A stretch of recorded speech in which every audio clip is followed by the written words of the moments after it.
I'm Ben Wattenberg. Is getting a divorce too easy? Is that hurting America? Should we make it harder for families to break apart? Joining us to sort through the conflict and the consensus are William Galston, former Deputy Assistant to President Clinton for Domestic Policy and now a professor at the School of Public Affairs at the University of Maryland.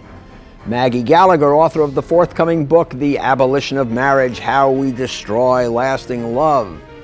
Ellen Willis, director of the Cultural Reporting and Criticism program in the New York University Journalism Department and author of No More Nice Girls: Countercultural Essays. And Naomi Kahn, professor of family law at the George Washington University. The question before this house: is divorce too easy?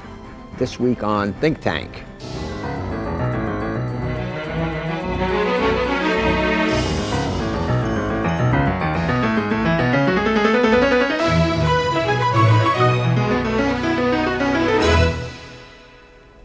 The divorce rate in America has soared.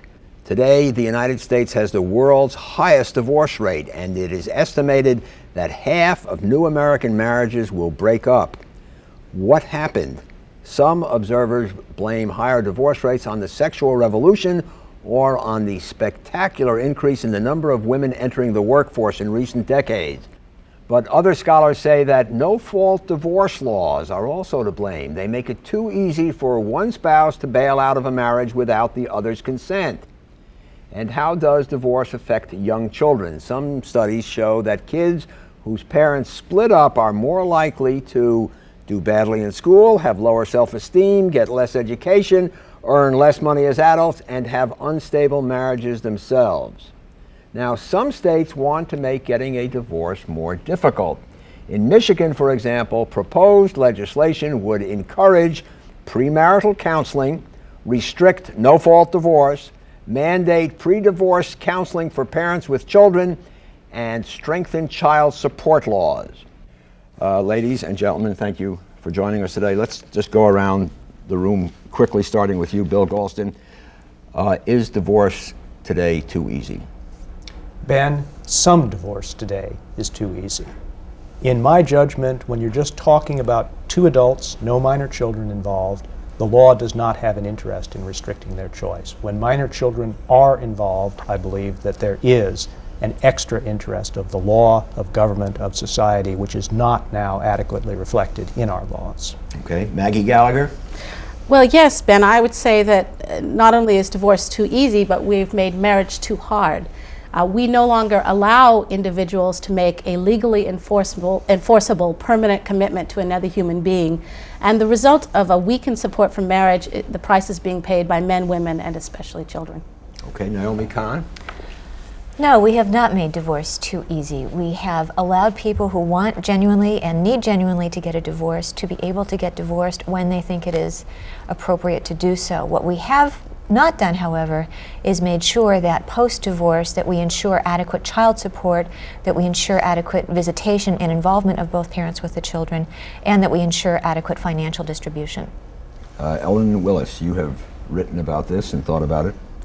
To try to make divorce more difficult is really tackling the issue from the wrong direction. It's not divorce that's our problem, it's marriage that's our problem. In the sense that there's really a fundamental conflict, which we're seeing the fruits of, between marriage as a stable institution and democracy, modernity, and feminism. Marriage is an institution that's always been held together by compulsion, by women's economic dependence, and social and cultural conditions have changed. I don't think you agree with that, Bill Galston. Why don't you? Is the problem that marriage is outdated? I don't think that marriage is outdated, but it is perfectly true, as Ellen has said, that the conditions within which marriage occurs and within which it has to be sustained have changed dramatically. Women have surged into the workforce. That has very important consequences that we have to pay attention to. It's also the case that there have been profound cultural changes in the country during the past 30 or 40 years, so that the values of personal autonomy, choice, liberty, and liberation score much higher now than they did in the 1950s or early 1960s, and values of sacrifice and obligation score much lower. But do you want to go back to a period? I remember when I was growing up, every time there was a divorce, or so many times when there was a divorce, one spouse had to accuse the other of infidelity or alcoholism or brutality or whatever, when that wasn't even the case. Is that what you want to reinstall? No, that's not what I want to reinstall. But I do believe that in circumstances involving minor children, that the current legal system does not give enough emphasis to the best interests of those children, And either during the marriage or during the divorce or after the divorce. One of the things that's misleading about that question, and I think about, from my point of view, about what Naomi had to say, is that there's a great myth that most divorce in this country is the result of two people who decide to get a divorce. And I think under those circumstances, if two people are committed to getting a divorce, there's very little the law can do. If you permit divorce for any reason, those people can collude to create a divorce. But about 80% of divorces are now the unilateral decision of one partner. And we now have a legal system which essentially is entirely weighted in favor of the person who wants out for any reason. If a woman is abused by her husband, the law says, doesn't matter, it's no one's fault. We're not going to give you alimony, we're not going to give you the family home. So your problem is not, as you describe it, is not with divorce, but with alimony. No, I have a lot of with- problems with divorce, but I'm pointing out that if we put the basis of our discussion, the fact that two people who want a divorce should be able to get one, that's not the situation we're talking about. We're talking about a situation where two people make a commitment to get married, and one person decides to break that commitment, and what should be the attitude of the law under that situation. Ben, if our economy, if ordinary contracts were treated by the legal system the same way the marriage contract is now, the economy would collapse. And I think that the changes in the law plays an important role in But undermining the marriage The commitment. marriage contract, by case law, does include an out for divorce. The marriage contract says till death do your part, but the subtext is unless you go through a divorce. Is that right, Professor of Law? No. Go ahead. I was going to say that there's a fundamental conflict between the strong ethos that relationships, personal relationships, intimate relationships, marriages, are supposed to be for the purpose of sexual and emotional fulfillment and intimacy and all these things, and love, all these things that Americans believe in, and saying you can force somebody to stay together with somebody that they don't want to live with. There's a basic contradiction there. You can't, but there's a lot of room between that statement that we're going to force two people who hate each other to live together and what the law does now, which is that in the early 70s there was a fundamental shift in which the law said essentially that divorce is the right of one person. And it's called no-fault divorce, but it's really unilateral divorce that we're talking about. And that if you are being abandoned by your spouse, you have no negotiating position, you have no resources. And the other thing we did, which I think was even more damaging, is we tried to make divorce as easy and speedy, as quick as possible. And I think that if you look over the research data, it's pretty clear that if you make divorce quick, easy, and non-judgmental, you're going to have a lot more divorces. And a lot of marriages, which would not necessarily become bad marriages, are going to dissolve in the middle of crises. And I think that we should be supporting them. There's a problem Naomi Kahn. with, I think, to some extent, with your characterization of the law. In many states, both fault and no-fault grounds exist simultaneously. So we have added no-fault as a basis for divorce. But in addition, in many states, no-fault requires some period of prolonged separation before the parties can get a divorce. And so, for example, in the District of Columbia, which is where I have practiced, if for a voluntary divorce where both parties agree, the parties must be separated 6 months before the filing of divorce papers. And for an involuntary separation where only one party wants out, there must be a period of living separate and apart for at least 1 year before the papers are filed. And this is true in other states around the country. And then the problem after that is that you said that there was no basis for negotiation. There's still, what's happened is that instead of there being a lot of collusion on grounds for divorce, oh gee, you commit adultery, I'll sue you, etc., what's happened is that There's an enormous amount of contest when it comes to custody, visitation, financial distribution. It's what No Fault has done is sort of move the battle. There's still a battle. It's still difficult to get a divorce. It's still an emotionally wrenching experience for most people who go through it. I wanted to ask one question about the research that we cited in the setup piece and that has already been cited here. There are all these allegedly terrible correlations about children of divorced parents. What evidence is there about children of parents who stay together and perhaps hate each other? I mean, wouldn't that be the right comparison rather than Right. married? Sure, happy married versus. Let me ask you, right. if you look at children of divorce, you can find, or all children, you'll find related to divorce, you find 4 groups. You find children in pretty good marriages, children in friendly divorces, children in angry, high conflict marriages, and children in angry, high conflict divorces. And that's the order of hierarchy in which how well children do. So, the proposition that more divorce is going to help children rests on the idea that we're going to take people who are in angry marriages and turn them into low conflict divorces. And that really doesn't happen. Divorce, I believe, creates conflicts between parents. It is not marital conflict, quote unquote, that damages children. It's parental conflict. And there is no evidence at all that divorce is putting an end to parental conflict. In fact, I believe that it's increasing it. Moreover, it's not really known, but the theory that what we would be doing over the last 20 years is getting rid of bad marriages turns out not to be true. If you look at the data from the 70s and the 80s and the 90s, children are just as likely to grow up in homes in which the parents describe the marriage as bad. The big difference is they're less likely to be growing up in happily married home. I think the law is playing a role in transforming a culture of marriage into a culture of divorce. Go ahead. A lot of the problem with the high divorce rate, many people would say, started with the cultural rebellion of the 60s. The cultural rebellion of the 60s didn't take place in a vacuum. It took place in large part from children of the middle class who grew up in secure families that are now idealized, the families of the 50s, and looked around them and said, we don't want that way of life. This way of life stifles freedom, it stifles pleasure we want. Do you think it It does? stifles eroticism. Do you Yes, think it does? I do think it does. So We you think want marriage something different. as an institution is an unhealthy human relationship? I think we need a different, I think marriage as an institution served certain kinds of functions for, several thousand years.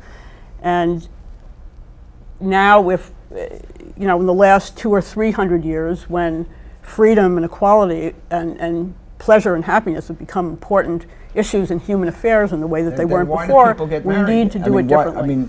If it's such an unattractive institution and relationship, why do people all over the world in one culture or another decide I think they're people going to get married. hitched? People get married because they want love, they want to have children, they want partnership, they want all those things. I'm not saying that those basic things that people want out of marriage and family are illegitimate at all, far from it. I think that we need to be rethinking how the present social arrangements for serving these functions aren't really working, and that this is the fundamental reason behind the high divorce rate. Bill Galston, you have studied this matter both academically and in a political ambience with President Clinton. Can you enlighten us, and particularly if you could note that idea about the correlations with children of unhappy parents who stay together? We have learned a lot about the question that you posed in the past 10 years.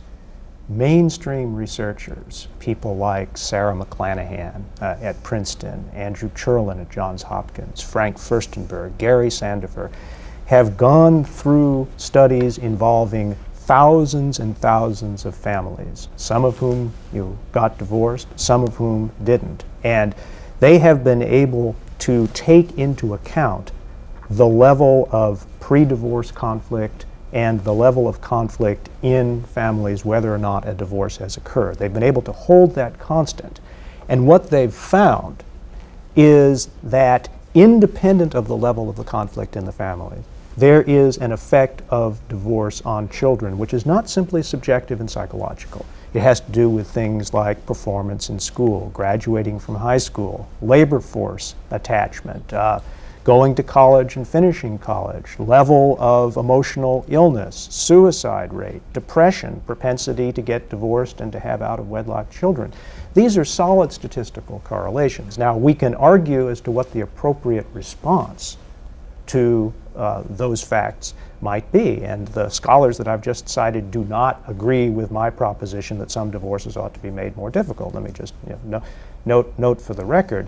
But there is a problem here that we have to pay attention to. Okay. What should we do about it? What are your specific remedies? Maggie, why don't you go first? And Bill, I know you have let's just lay out some specific ideas, just staccato I think that fashion. reforming the law is only part of a consistent public policy agenda supporting marriage. But as for what we should do about our laws of marriage, I think we should do three things. I think that, first of all, we should attach significant waiting periods to no-fault divorces that are contested.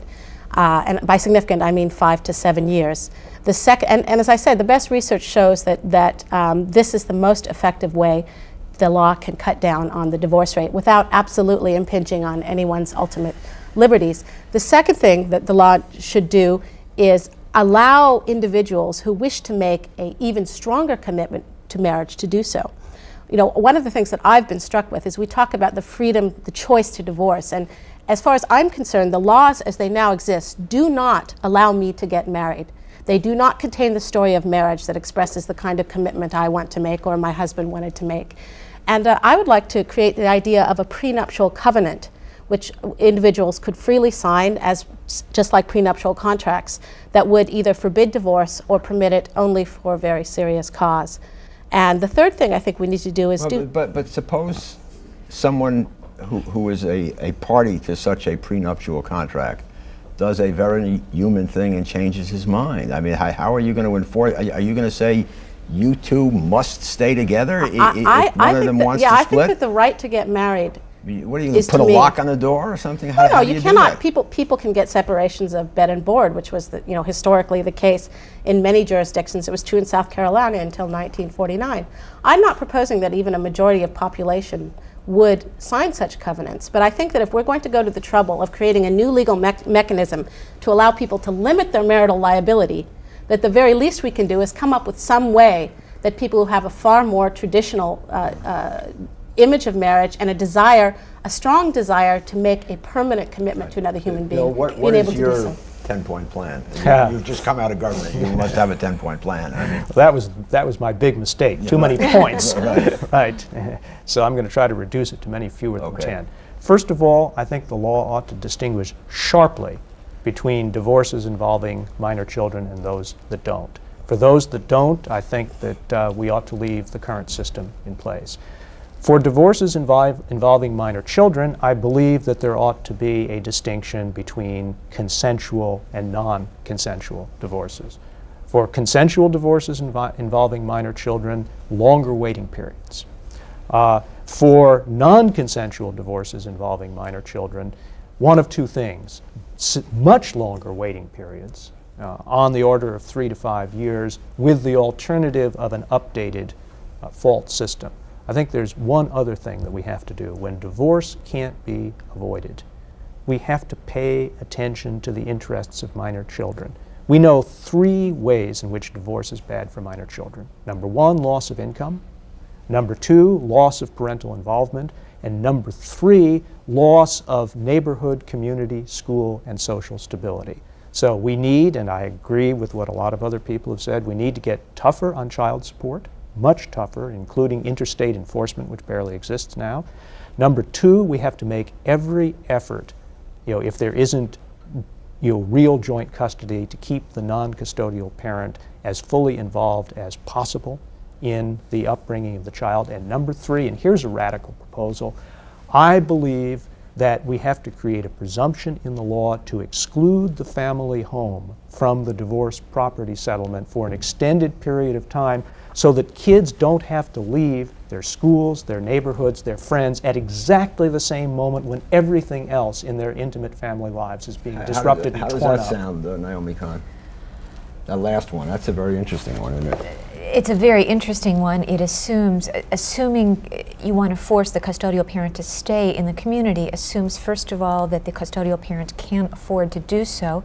It assumes that the custodial parent does not need to move for purposes of a job, etc.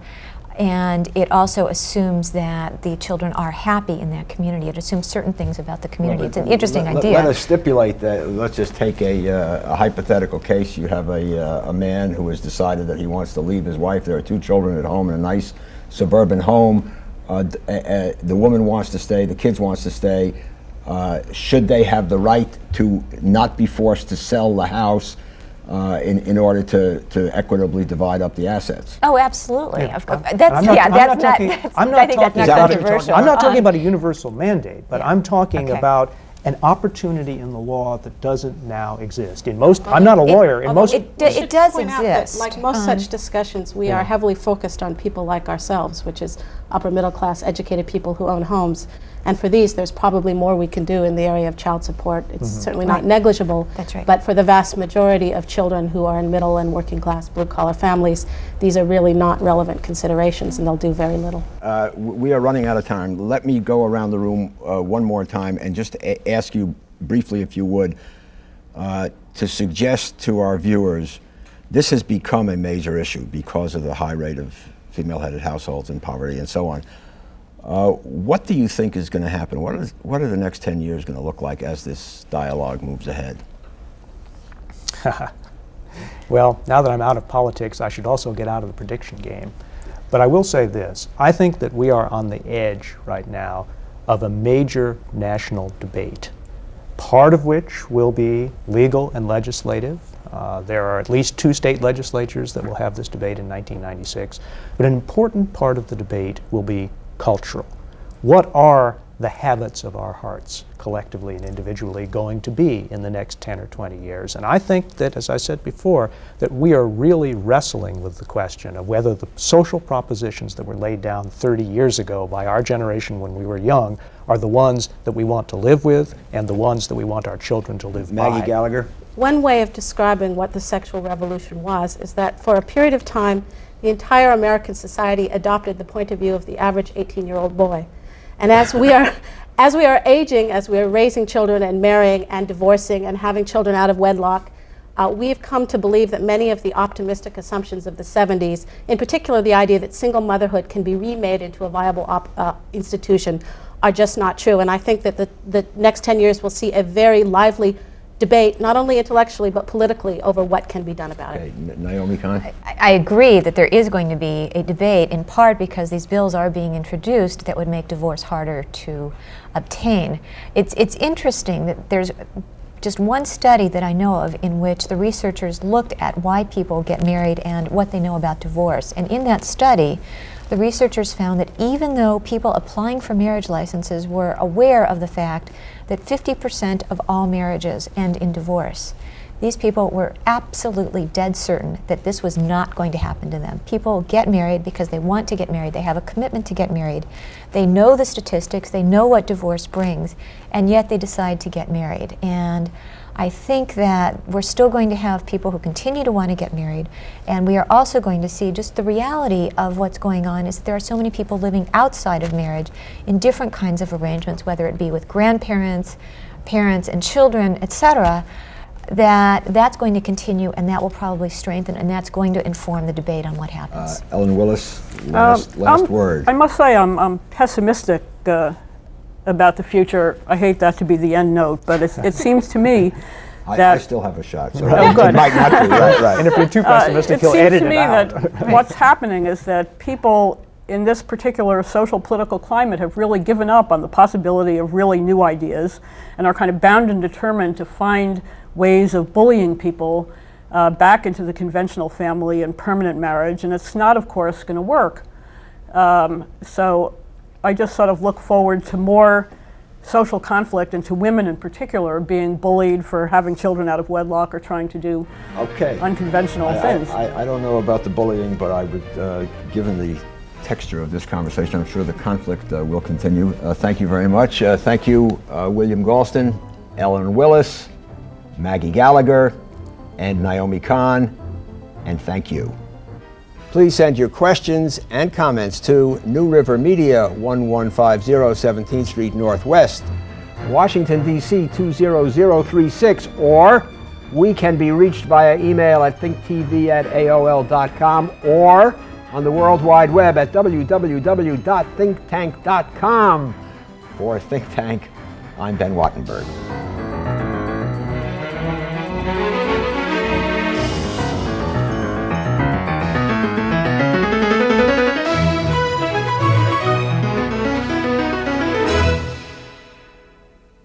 This has been a production of BJW Incorporated in association with New River Media, which are solely responsible for its content.